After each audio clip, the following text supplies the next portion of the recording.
Naam, habari Mtanzania. Mimi naitwa Hateta Dylan na hii ni Mkombozi Digital.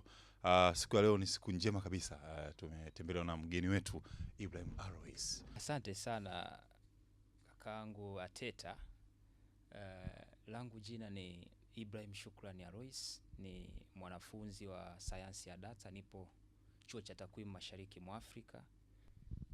Kwanza TAHLISO ni kifupisho ambapo kwa lugha ya Kimombo inamaanisha ni Tanzania Higher Learning Institution Student Organization.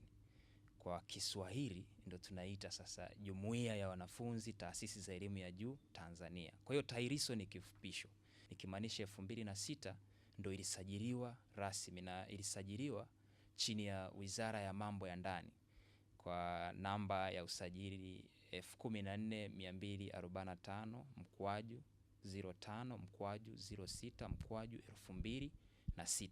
Watanzania watakufahamu. Ilikuwaje? Ulizuiliwa na nani kwenye huu uchaguzi?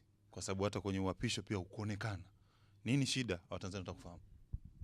Kwa hiyo nimefika maeneo yale kuanzia majira ya saa 5 asubuhi nikiwa kama sehemu ya mchakato wa uchaguzi. Sikuwa nimegombea, lakini nilikuwa na mgombea niliyekuwa nakwenda kumuunga mkono. Kwenye uchaguzi sio lazima uwe mjumbe, maana wajumbe wa TAHLISO ni rais, makamu wa rais, waziri mkuu na spika wa serikali ya wanafunzi kutoka chuo au mataasisi husika. Mavazi niliyokuwa nimevaa yalikuwa yamenyeshewa. Nimefika eneo la ukumbi, nikatafuta eneo, nikabadilisha yale mavazi. Walikuwa ni askari. Wakaniambia, bana, mbona umebadilisha mavazi? Kwa nini? Na huku nje. Wakaniambia upo chini ya ulinzi na tunakuomba tupe ushirikiano twende kituoni kwa ajili ya mahojiano zaidi. Nikamwambia kuna sababu nyingine nje na hii ya kubadilisha mavazi? Hapana, cha kwanza ni tunatia mashaka. Mazingira tuliyokukuta huku sio ya mkutano na wewe uko nje, na nilikamatwa eneo ambalo pia kulikuwa na watu wengine.